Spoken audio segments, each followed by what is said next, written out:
Hoje nós temos aula de química, né? Eu vou falar das ligações químicas e forças intermoleculares 2, tá? Vou começar então pela ligação covalente, né?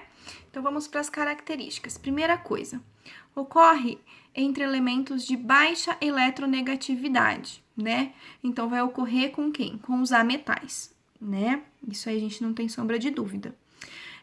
Esses elementos que têm elevada eletronegatividade são aqueles átomos que tendem a ganhar elétrons, ou seja, que tem tem 5 ou mais elétrons na sua camada de valência. Esse é um tipo de ligação diferente da ligação química que fazia transferência de elétrons. Esse é um tipo de ligação que faz compartilhamento de elétrons. Então, eles compartilham os elétrons da sua camada de valência, tá? E vai ocorrer entre ametal e ametal, entre ametal e hidrogênio e entre hidrogênio e hidrogênio, tá?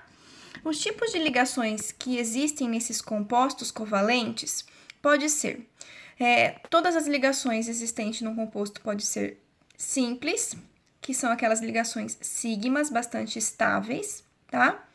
Pode apresentar ligações simples e ligação dupla, onde uma ligação é sigma e a outra é pi, ou ainda pode apresentar ligações triplas, onde você tem uma ligação sigma e duas pis. Sempre lembrando que a ligação sigma é a mais estável, tá?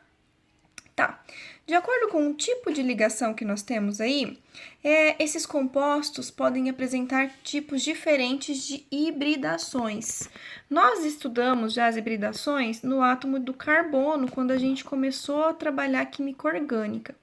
Os compostos covalentes também têm as suas hibridações. sp3, onde sp3, o composto covalente, só vai ter ligações simples.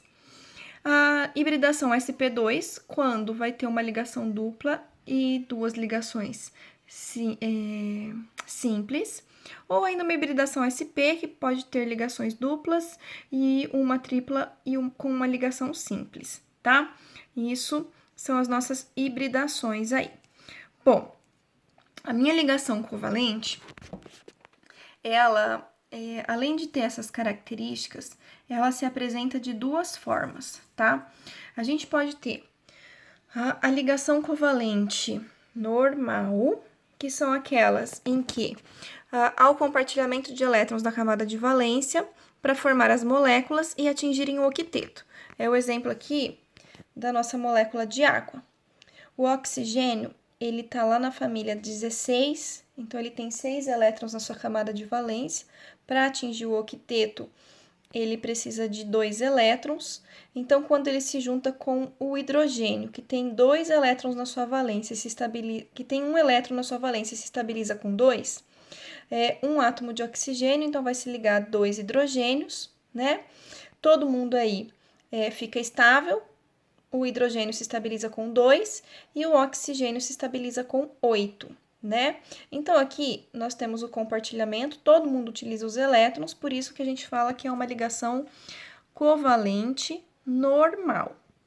Mas, em contrapartida, existe um tipo de ligação covalente que eu chamo de ligação covalente dativa, tá? Nesse tipo de ligação, um dos átomos, ele já está estável e ele pode emprestar, vamos usar essa palavrinha, elétrons para estabilizar outro elemento. O exemplo que eu coloquei aqui é o ozônio, tá? Então, o ozônio, ele é formado por 3 átomos de oxigênio. Cada oxigênio, então, precisa de 8 elétrons para se estabilizar e eles têm 6 elétrons em sua valência. Então, os 2 primeiros átomos de oxigênio, eles vão compartilhar, eles fazem esse compartilhamento de elétrons, compartilham um par de elétrons, tá vendo? Já o segundo par de oxigênio, como o oxigênio central ele já está estável, ele não pode mais compartilhar elétrons com o terceiro oxigênio. Aí, o que ele pode fazer? Uma ligação covalente dativa. O que é? Ele pega, então, um par eletrônico dele, empresta esses elétrons para o terceiro oxigênio. Esse terceiro oxigênio utiliza os elétrons, porém, o oxigênio central não está fazendo compartilhamento, tá? Ele não está compartilhando. Essa setinha aí representa, então, a ligação covalente dativa. Bom, vamos continuar, então, falar um pouquinho das propriedades dos compostos covalentes, tá? Então, a gente diferenciou os dois tipos de ligações que pode acontecer, covalente normal e covalente dativa, tá? Observem bem quando vocês forem fazer os exercícios, quando um dos elementos já estiver estável, ele pode ainda doar um par de elétrons, tá? Bom, as propriedades nós temos o quê? Primeiro, os compostos covalentes, em temperatura ambiente, eles podem ser encontrados nos estados sólido, líquido e também gasoso. Então, a gente encontra composto covalente nos 3 estados de agregação da matéria, tá? Esses compostos, eles possuem baixo ponto de ebulição e também baixo ponto de fusão comparado aos compostos iônicos, que eu falei para vocês que tinham alto ponto de fusão e alto ponto de ebulição, tá? Quando puros, eles apresentam baixa condução de corrente elétrica. Então, quando eles estão puros, eles não são bons condutores. Porém, alguns ácidos fortes, que a gente sabe que são compostos covalentes, são capazes de sofrer ionização em meio aquoso, tá? Quando eles sofrem a ionização, o que acontece? Vai liberar íons. Se libera íons livres sempre vai conduzir corrente elétrica, tá? Então, isso é o que nós temos para ligação covalente. Essas são as características gerais que nós vimos. Depois nós vimos os tipos de ligações e tipo de hibridação que pode acontecer nesses compostos. Os 2 tipos de ligações que pode acontecer, covalente normal e covalente dativa. E ainda as propriedades dos compostos covalentes, tá? Para a gente continuar agora, vamos falar um pouquinho da última ligação. Esse último tipo de ligação é a nossa ligação metálica. Ligação metálica vai ocorrer entre metais, tá?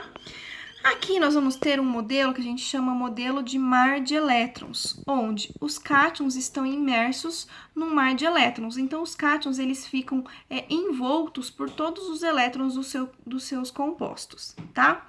Além dos metais comuns, a gente também pode ter a formação de ligas metálicas. O que são essas ligas metálicas? São misturas homogêneas de um metal com um ou mais elementos metálicos, tá? E essas ligas metálicas, elas vão ter propriedades diferentes dos metais puros. Tá, vamos ver então as propriedades dos metais. Primeiro, os metais são sólidos a temperatura ambiente, exceto o mercúrio, o gálio, o césio e o frâncio, tá? Eles apresentam elevados pontos de fusão e ebulição. São excelentes condutores de calor e também de corrente elétrica. Apresentam brilho metálico, normalmente têm alta densidade, são resistentes à tração, são maleáveis e dúcteis, tá?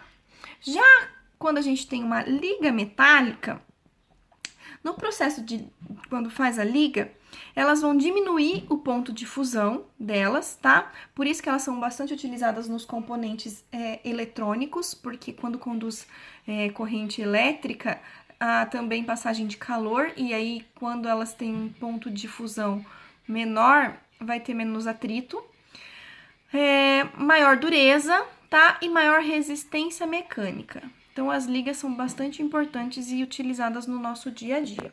Isso é o que nós temos de ligações. Então, nós vimos já as ligações iônicas, as ligações covalentes e também as ligações metálicas. Nossa próxima videoaula, vou falar um pouquinho para vocês da geometria molecular dessas moléculas, certo?